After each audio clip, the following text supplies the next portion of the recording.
No dia 21 de abril de 2025, faleceu o Papa Francisco, o 266º Papa da Igreja Católica.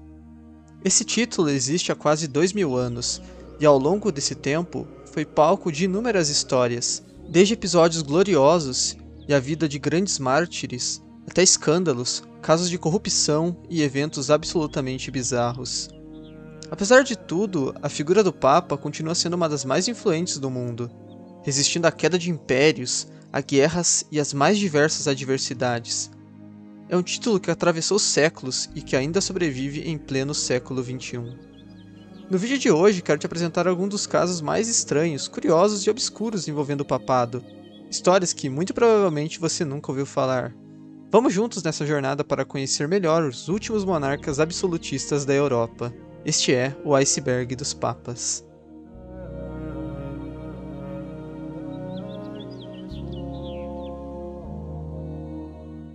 Desde já, peço que caso seja sua primeira vez no canal, se inscreva para conhecer um pouco mais sobre meu conteúdo, sempre focar em icebergs e vídeos semelhantes. Também considere conhecer nossa comunidade do Discord, onde estou sempre por lá todo dia trocando uma ideia.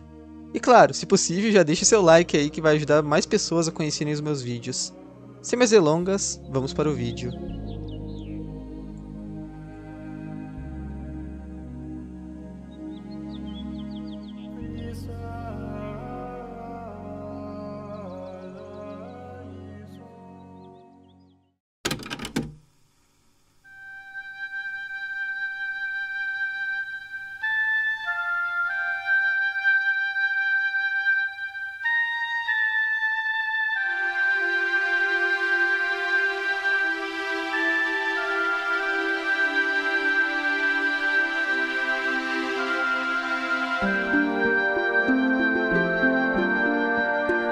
A Igreja Católica afirma que o primeiro Papa foi o apóstolo Pedro. Segundo Mateus, Jesus teria dado a ele as chaves do reino dos céus, simbolizando a autoridade espiritual. Por isso, Pedro é considerado o primeiro líder da Igreja e o primeiro bispo de Roma, base da sucessão papal até hoje. A tradição diz que Pedro viveu e morreu em Roma, provavelmente entre 64 e 67 d.C., durante a perseguição de Nero. A Basílica de São Pedro, que existe hoje, teria sido construída sob seu túmulo.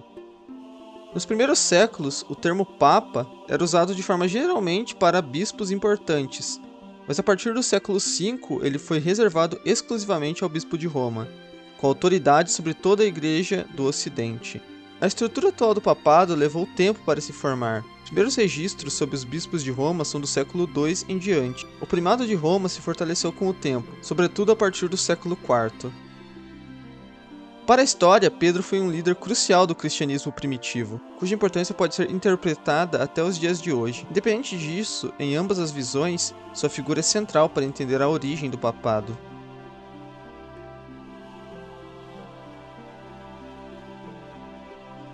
Ao longo da complexa história da Igreja Católica, a renúncia de um papa é um acontecimento raro. Embora o cargo de pontífice seja vitalício segundo a tradição, o direito canônico permite que um papa renuncie voluntariamente ao seu ministério, desde que o faça livremente e de forma clara. Ainda assim, apenas alguns papas o fizeram. O primeiro papa conhecido por ter renunciado foi Ponciano, no século III. Ele foi deportado para as minas da Sardenha pelo imperador Maximino Trácio, durante uma onda de perseguições contra os cristãos. Diante da impossibilidade de exercer sua função pastoral, abdicou voluntariamente em 235, abrindo espaço para a eleição de um novo bispo de Roma.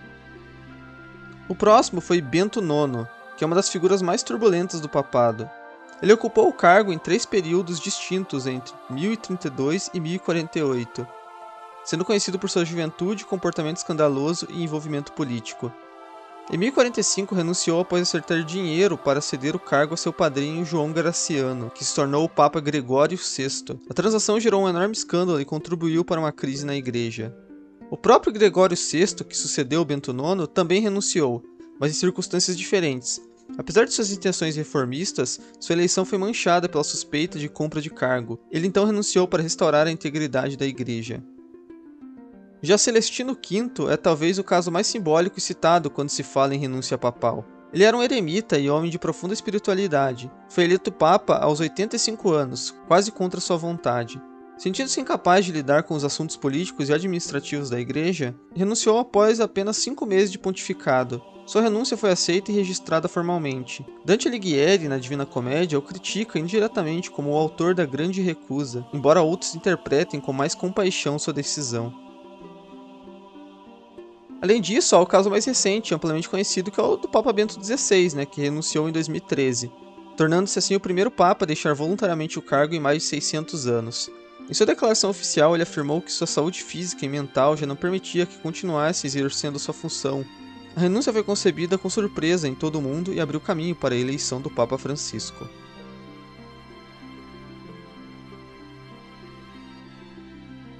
Os estados papais foram territórios governados diretamente pelo Papa entre os séculos 8 e 19.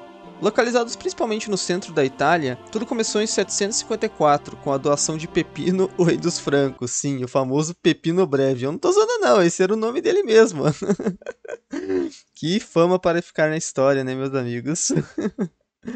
Quando entregou terras ao Papa Estevão II, criando um domínio político para a Igreja. Por mais de 1000 anos, o Papa foi não só um líder espiritual da Igreja Católica, mas também um chefe de Estado com poder militar. Leis próprias e influência política na Europa. Os estados incluíam cidades como Roma, Bolonha, Perúdia e outras. Durante a Idade Média e o Renascimento, alguns papas chegaram a liderar exércitos em batalhas, expandindo ou defendendo seus territórios. Porém, com o surgimento dos estados modernos e o avanço das ideias liberais, os estados papais começaram a perder força, e a situação piorou no século XIX. Durante o processo de unificação italiana, que viu os estados papais como um obstáculo político, em 1870 tropas do Reino da Itália invadiram Roma e incorporaram-na ao seu novo país. O Papa se recusou a reconhecer o novo governo e se declarou prisioneiro no Vaticano. Essa tensão só foi resolvida em 1929 com o Tratado de Latrão, assinado entre a Santa Sé e Mussolini, que criou oficialmente o Estado do Vaticano. Assim, os estados papais deixaram de existir, marcando o fim do poder temporal dos papas e o início da era moderna do papado, focada apenas em seu poder espiritual.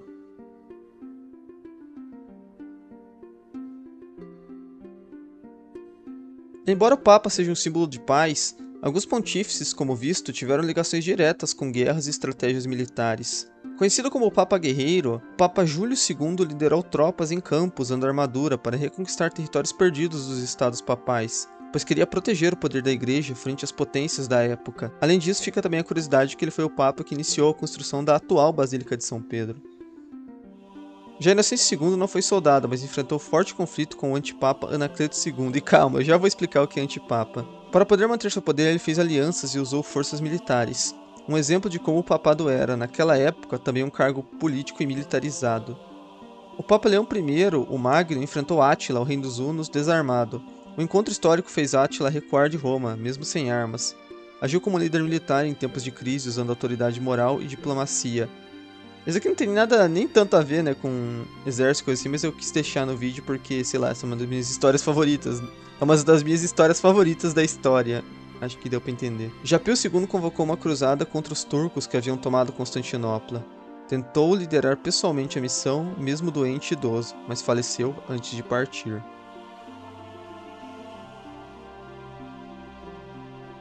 Apesar de hoje o celibato ser regra entre padres e papas, isso nem sempre foi assim. Nos primeiros séculos do cristianismo, muitos papas eram homens casados ou tiveram filhos antes, e em alguns casos até durante o papado.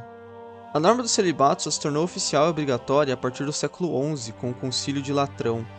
O Papa Omizda, por exemplo, foi casado antes de se tornar clérigo e teve um filho, que mais tarde também virou Papa, o Papa Silvério no caso. O Papa Adriano II também já tinha esposa e filha antes de ser eleito. Ambas viveram com ele durante o pontificado, algo hoje considerado impensável, e as duas foram assassinadas por um membro da corte papal até. Já o Papa Inocêncio VIII teve pelo menos 2 filhos antes de ser eleito. Como Papa, cuidou pessoalmente dos interesses deles, casando-os com membros da nobreza. Também tivemos o Papa Paulo III, que teve filhos antes de entrar para o clero e nomeou um deles como cardeal. Suas ações foram acusadas de nepotismo em plena reforma protestante.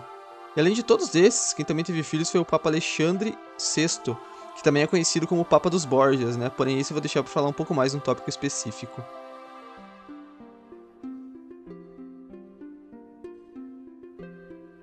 Os antipapas foram figuras que, ao longo da história da Igreja Católica, ocuparam o trono papal de maneira contestada, geralmente em oposição a um papa legitimamente eleito. Embora a palavra antipapa seja frequentemente associada à ideia de falsificação ou oposição, esses líderes não eram necessariamente figuras malévolas ou desonestas. Muitos deles foram eleitos por facções dentro da Igreja, especialmente durante períodos de grande turbulência política e divisões internas. A origem dos antipapas remonta aos primeiros séculos da Igreja, mas isso se intensificou no período medieval. A disputa pelo papado muitas vezes estava ligada a questões políticas e dinásticas, com grupos poderosos na igreja ou tentando instalar um papa que favorecesse seus interesses. Um exemplo disso foi o Cisma do Ocidente, quando a igreja teve 2 ou até 3 papas simultâneos. Durante esse período, um papa estava em Roma e o outro em Avignon, que gerou uma grande confusão sobre a verdadeira autoridade papal. Um dos primeiros antipapas da história foi Félix II, que foi eleito por clérigos que se opunham ao Papa Libério no século IV. Outros antipapas surgiram nas décadas seguintes, mas foi na Idade Média, particularmente durante o Cisma do Ocidente, como dito, que o número de antipapas disparou. O cisma teve início após a eleição de 2 papas após a morte de Gregório XI, em 1378. Então foi escolhido o Papa Clemente VII, ao mesmo tempo que também foi eleito em Roma o Papa Urbano VI. Ambos se consideravam papas legítimos, e o conflito gerou um período de grande divisão na igreja, que durou até 1417, quando o Concílio de Constança resolveu a crise, reunificando a igreja sob o Papa Martinho V. Entre os antipapas mais conhecidos está João XXIII. Esse foi eleito em 1410, também durante o Cisma do Ocidente, e seus esforços para governar a igreja foram logo minados pelas forças que apoiavam outros papas rivais. Após o Cisma do Ocidente, os antipapas perderam grande parte de sua relevância, mas sua existência histórica nos mostra um pouco sobre como os conflitos internos da igreja e como o papado, além de ser um símbolo espiritual, também era um importante centro de poder político.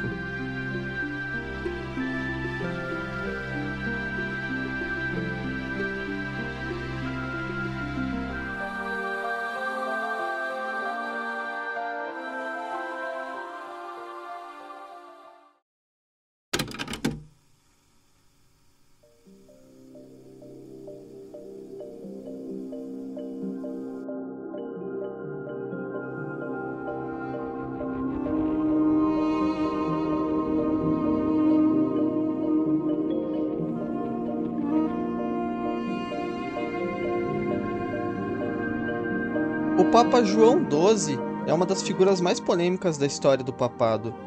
Ele foi elevado ao trono pontifício em 955, com apenas 18 anos, em um momento de forte influência da aristocracia romana sobre a igreja.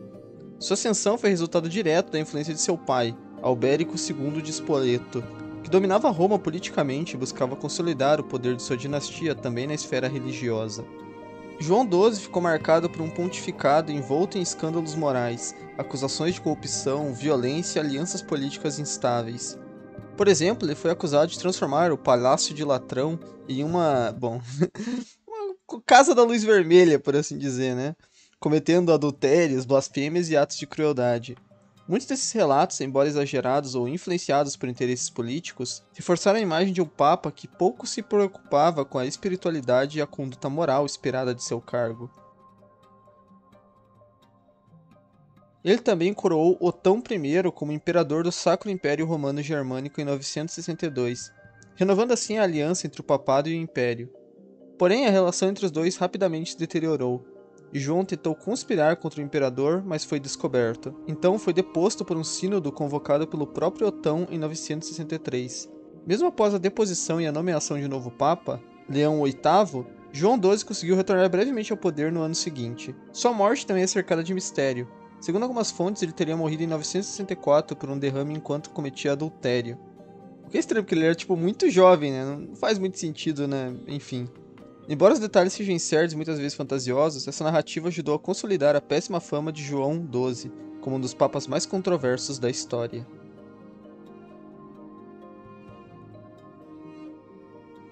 Honório I foi papa entre os anos de 625 e 638, um período marcado por tensões teológicas no cristianismo, especialmente em torno da natureza de Jesus Cristo, uma questão que já havia provocado divisões profundas nas décadas anteriores.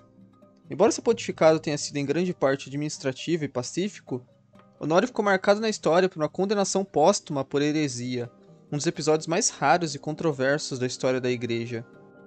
O ponto central dessa controvérsia gira em torno do monotelismo, uma doutrina que afirmava que, embora Cristo tivesse duas naturezas, divina e humana, ele possuía apenas uma vontade, a divina. Essa teoria surgiu como uma tentativa de reconciliar grupos cristãos do Oriente, divididos desde o ano de 451, mas acabou sendo vista como herética por comprometer a plena humanidade de Jesus. Honório se envolveu indiretamente nessa disputa ao responder a uma carta que defendia o monotelismo. Na resposta, o Papa evitou condenar a doutrina e chegou a dizer que não se deveria falar de duas vontades em Cristo, pois isso poderia gerar confusão entre os fiéis. Embora ele não tenha elaborado uma teologia sobre o tema, sua omissão e linguagem ambígua foi posteriormente interpretada como apoio à heresia. Décadas mais tarde, durante o Terceiro Concílio de Constantinopla, convocado para encerrar de vez a questão monotelista, Honório foi formalmente condenado por negligência e por ter confirmado a heresia ao não rechaçá-la claramente.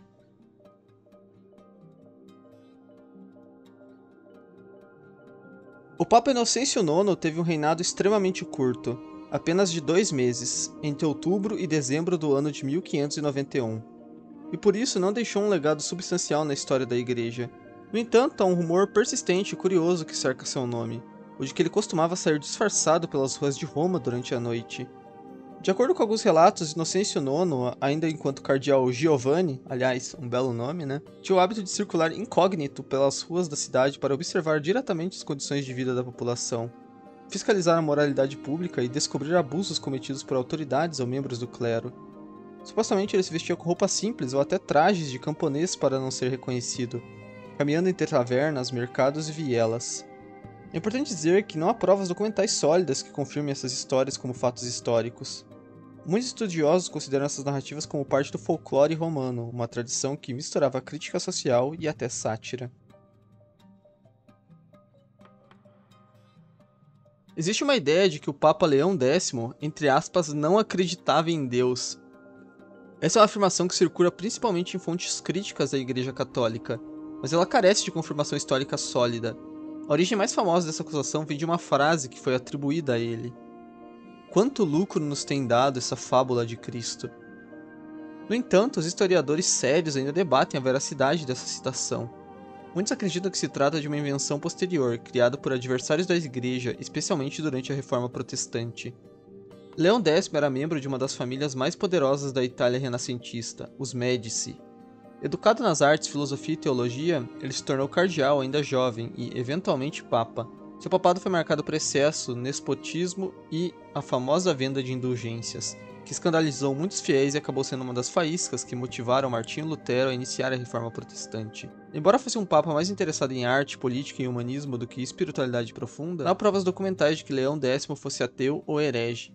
Como pontífice, ele celebrou missas, canonizou santos, manteve a doutrina e interagiu com um aparato religioso da época. A acusação de ateísmo parece mais uma crítica a seu estilo de vida e à corrupção percebida no Vaticano renascentista do que um reflexo fiel de suas crenças pessoais.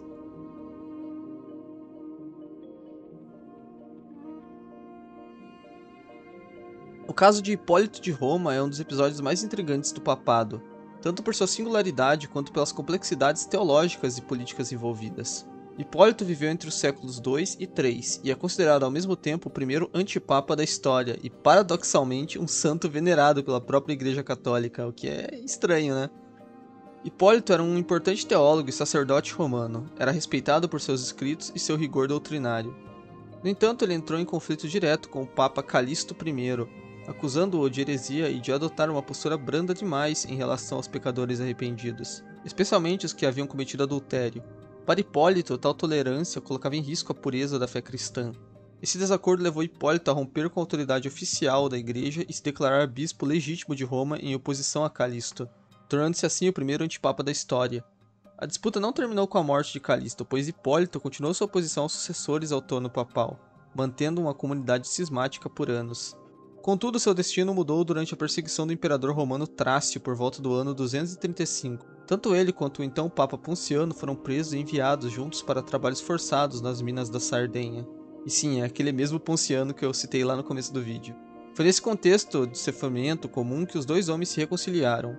Hipólito renunciou à sua reivindicação ao papado, restaurando a unidade da igreja.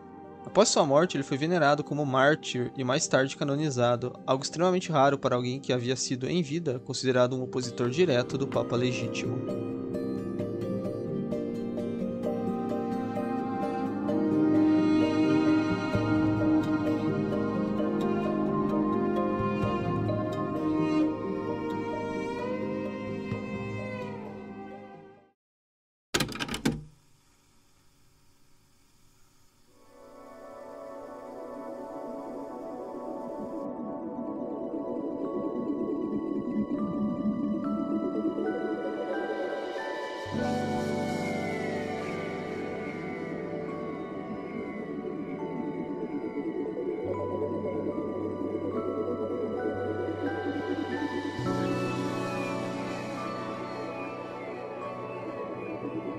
A eleição e o breve pontificado de João Paulo I são um alvo de muitas teorias da conspiração envolvendo o Vaticano. Albino Luciani foi eleito em agosto de 1978, após um conclave surpreendentemente rápido e discreto. Seu estilo humilde, sua recusa em usar a tiara papal e sua proposta de reformar certos hábitos da Cúria Romana geraram tanto simpatia quanto desconfiança entre os setores mais conservadores da Igreja. João Paulo I adotou um nome duplo em homenagem aos seus dois predecessores, João XXIII e Paulo VI, algo inédito na história papal. Seu pontificado, no entanto, durou apenas 33 dias. Em 29 de setembro de 1978, foi encontrado morto em seus aposentos, de forma súbita. A versão oficial indicou um ataque cardíaco como causa da morte, mas a ausência de uma autópsia e as contradições sobre quem o encontrou alimentaram um rastro de especulações. Diversas teorias da conspiração surgiram após sua morte precoce. Alguns sugerem que ele pretendia realizar mudanças profundas nas finanças do Vaticano, especialmente em relação ao Banco Ambrosiano e a suspeita da corrupção dentro do Instituto para Obras de Religião, o chamado Banco do Vaticano. Apesar de toda essa aura bizarra, não há provas concretas que sustentem essas teorias. A Igreja sustenta que sua morte foi natural, mas o impacto de sua figura, mesmo após um pontificado tão breve, permanece viva. João Paulo I foi beatificado em 2022, reconhecido como um exemplo de simplicidade evangélica.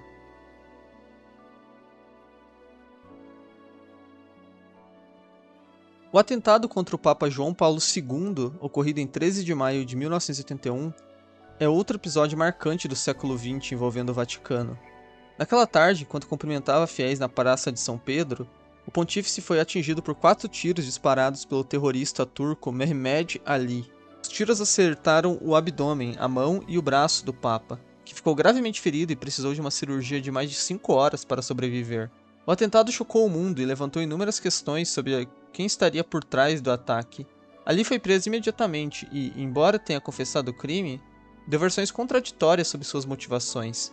Durante o interrogatório, mencionou ter agido sozinho, mas também alegou ligações com os serviços secretos da Bulgária, possivelmente atuando em nome da KGB soviética, o que alimentou suspeitas de que o ataque teria sido uma retaliação ao apoio de João Paulo II ao movimento Solidariedade, que lutava contra o regime comunista na Polônia, país natal do Papa.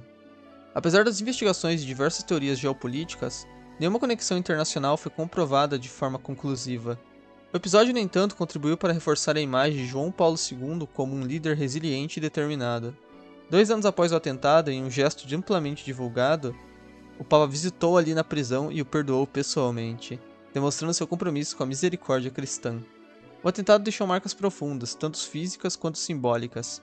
João Paulo II atribuiu sua sobrevivência à intervenção da Virgem Maria, já que o atentado ocorreu exatamente na data em que se celebra a aparição mariana de Fátima. Em sinal de devoção, ele posteriormente depositou uma das balas que o atingiram na coroa da imagem de Nossa Senhora de Fátima em Portugal. Esse evento não apenas reafirmou sua fé, como também consolidou sua figura como um dos papas mais influentes e carismáticos da história contemporânea da Igreja.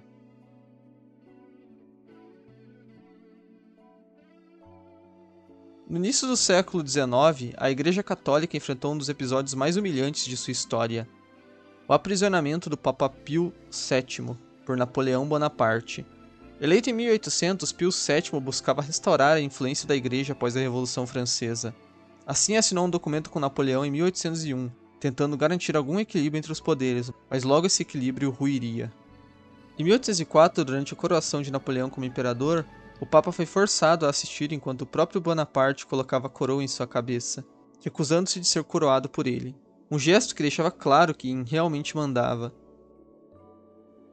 Quando o Papa se recusou a ceder aos interesses imperiais, como apoiar o bloqueio contra a Inglaterra e anular o casamento anterior de Napoleão, o imperador respondeu anexando os Estados Papais em 1809. Pio VII reagiu excomungando Napoleão e acabou preso. Foi mantido em cativeiro por quase 5 anos, em Savona e depois Fontainebleau, sofrendo pressões constantes para ceder à autoridade imperial. Apesar da saúde abalada e de sua solidão, resistiu sem renunciar à sua autoridade espiritual. Com a queda de Napoleão em 1814, o Papa foi libertado e retornou a Roma sob aclamação popular. Curiosamente, mesmo após tudo isso, Pio VII intercedeu para que Napoleão tivesse liberdade religiosa durante seu exílio em Santa Helena. Sua firmeza diante do imperador se tornou como um símbolo de resistência da Igreja contra o poder secular.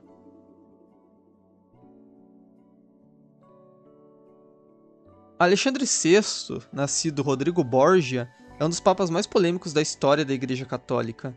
Eleito em 1492, sua ascensão foi marcada por acusações de compras de votos com dinheiros e promessas de cargos.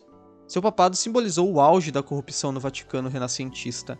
Teve vários filhos com sua amante oficial, Vanosa dei Catanei, incluindo Cesare e Lucrezia Borgia, figuras controversas envolvidas em assassinatos, alianças políticas e escândalos. Alexandre VI favoreceu abertamente seus filhos, dando a Cesare o título de cardeal, ainda jovem e sem vocação religiosa, e arranjando casamentos vantajosos para Lucrécia. Há rumores de incesto e envenenamentos dentro da própria corte papal. Durante seu pontificado, o Vaticano virou palco de festas luxuosas, nepotismo descarado e alianças com poderosos príncipes italianos.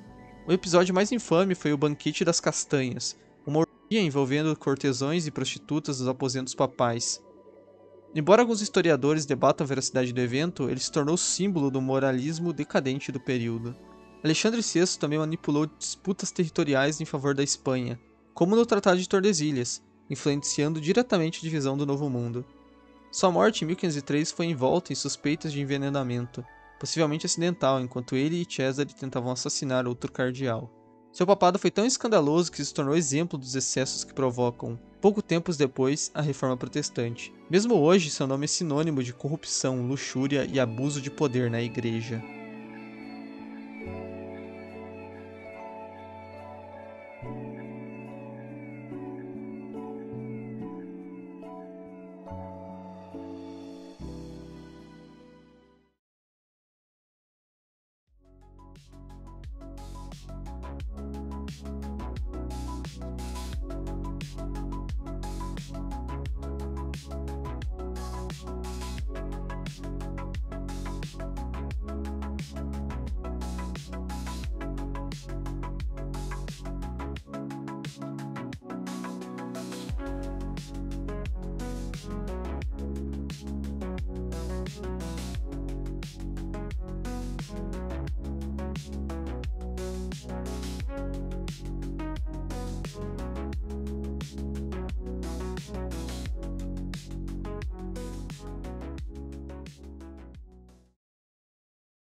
Entre os séculos 9 e 14, espalhou-se uma história obscura e controversa, a de que uma mulher teria ocupado o trono papal disfarçada de homem. Segundo a lenda, essa figura ficou conhecida como Papisa Joana, e teria assumido o cargo por volta do ano de 850. De acordo com os relatos medievais, Joana era extremamente inteligente e estudiosa. Disfarçada de homem, teria adotado o nome de João e subido rapidamente na hierarquia eclesiástica até ser eleita papa. Seu segredo, no entanto, teria sido revelado de maneira trágica. Durante uma procissão, ela teria entrado em trabalho de parto e dado à luz em público, revelando ali sua verdadeira identidade. Algumas versões afirmam que ela foi morta pela multidão furiosa. Durante séculos, acreditou-se que a igreja havia tentado apagar qualquer vestígio da existência de Joana. Até rumores de que por causa dela, os papas passaram a ser examinados em uma cadeira com abertura no assento para confirmar que eram homens.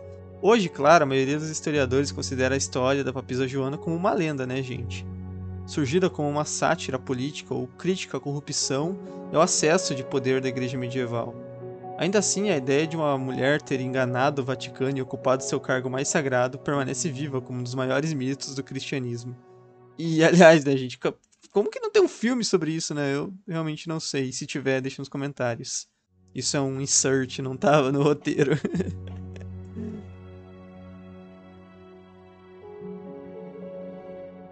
O sedevacantismo é uma corrente radical dentro do catolicismo, que sustenta uma ideia bem diferente do convencional, a de que o trono de São Pedro está vago. Para os sedevacantistas, os papas recentes, geralmente desde João XXIII ou Paulo VI, não são papas legítimos, pois teriam se desviado da fé verdadeira, especialmente após o Concílio Vaticano II, que introduziu reformas litúrgicas e doutrinárias vistas como heréticas por esse grupo. Segundo essa visão, a Igreja Romana caiu em apostasia ao adotar o ecumenismo. As mudanças na missa, como a liturgia em línguas locais e o diálogo interreligioso, para eles isso rompeu com a tradição, tornando os papas modernos usurpadores. Assim, acreditam que a sé de Pedro está tecnicamente vazia, sem o verdadeiro pontífice, até que um papa fiel à doutrina tradicional seja eleito.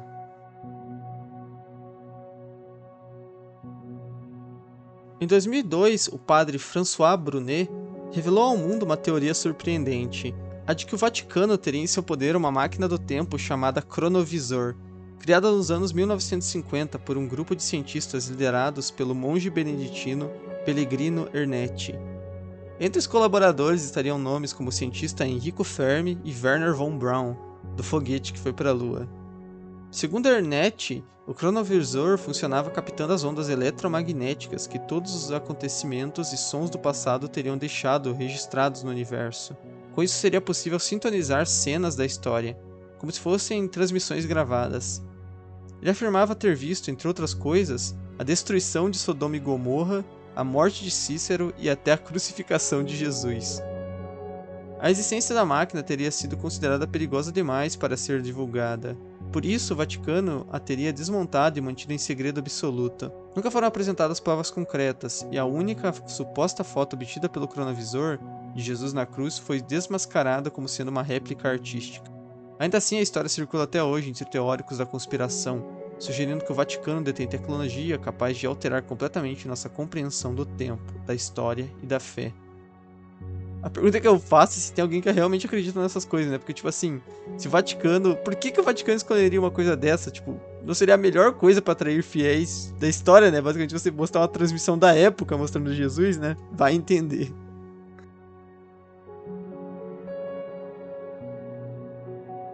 Pio XII foi o Papa entre 1939 e 1958. Sua figura é uma das mais controversas da história moderna da Igreja. Enquanto o Vaticano manteve uma política de neutralidade oficial durante o conflito, muitos críticos afirmam que Pio XII foi omisso diante do Holocausto, em alguns casos até simpático ao regime alemão.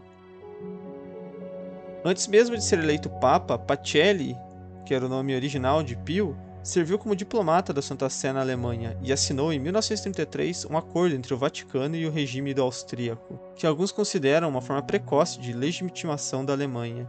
Durante a guerra, embora tenha condenado genericamente a violência e o totalitarismo em suas mensagens, ele raramente mencionou diretamente os judeus ou os bigodistas. Críticos alegam que seu silêncio diante do que acontecia com os judeus fez dele um cúmplice. Já defensores argumentam que ele agiu nos bastidores, protegendo os judeus por meio da diplomacia e instruindo igrejas e mosteiros a abrigá-los, mas que não podia se posicionar publicamente sem colocar milhares de vidas em risco. Já teóricos mais extremos sugerem que Pio XII vira na Alemanha um aliado contra o comunismo, priorizando a luta ideológica sobre os direitos humanos. Até hoje, sua canonização está envolta em polêmica, e o acesso completo aos arquivos do Vaticano do período foi aberto em 2020, reacendendo investigações e discussões sobre até onde foi o conhecimento do Papa sobre os horrores do Holocausto.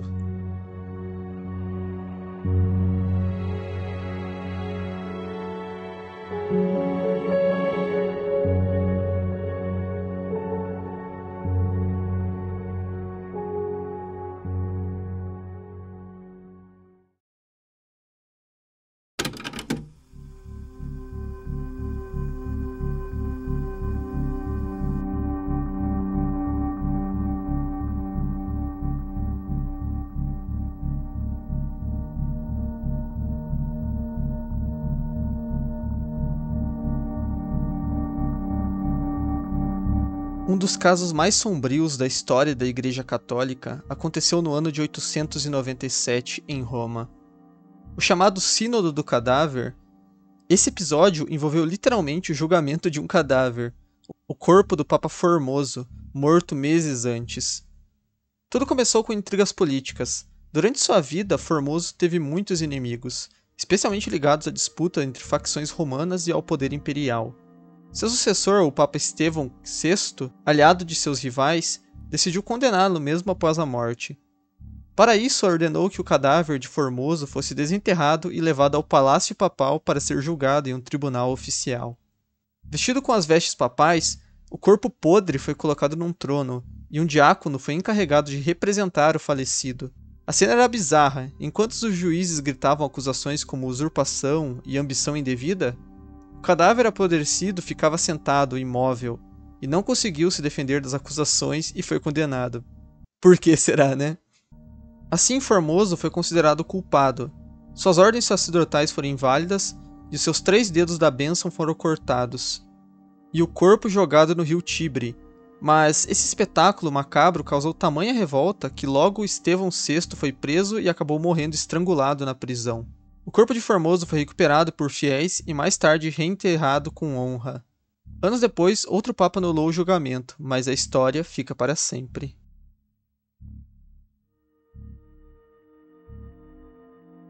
Pouca gente sabe, mas houve um período na história do papado tão corrompido e decadente que os historiadores o apelidaram de Papocracia, ou o governo das prostitutas. Essa fase sombria durou principalmente entre os anos de 904 e 964, durante o que se conhece como Século Obscuro. Nesse tempo, a Igreja de Roma estava fortemente controlada por 2 mulheres da nobreza, Teodora e sua filha Marósia, pertencentes à influente família Crescense. Ambas usaram sua beleza, influência política e relações íntimas como altos membros do clero para controlar quem se tornaria papa. Vários papas dessa época tinham ligações diretas com essas mulheres. Alguns eram amantes, outros parentes, e alguns até filhos ilegítimos. Um exemplo é João XI, considerado por muitos como filho de Marósia com o Papa Sérgio III. A igreja nesse período deixou de lado sua missão espiritual e tornou-se um instrumento das disputas políticas e familiares da nobreza romana. Muitos papas subiram ao cargo por influência política, e saíam dele mortos ou depostos.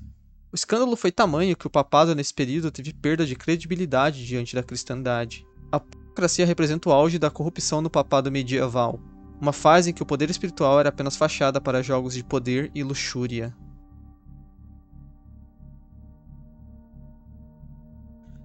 No fim de tudo, talvez o tópico mais assustador de todos seja a chamada Profecia de São Malaquias.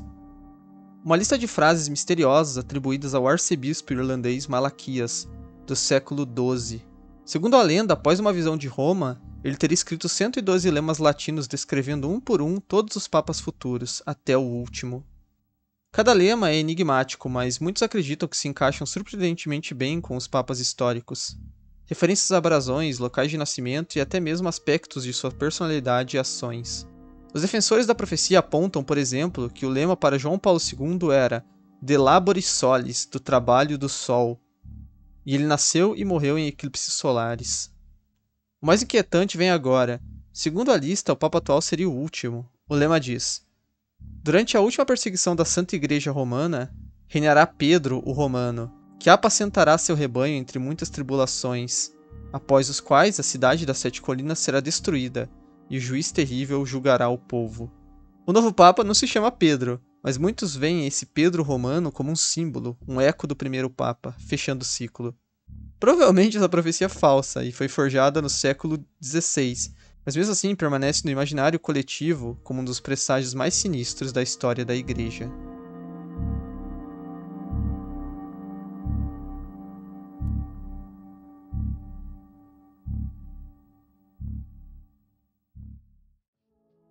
E esse foi o vídeo, amigos. Espero de coração que tenham gostado.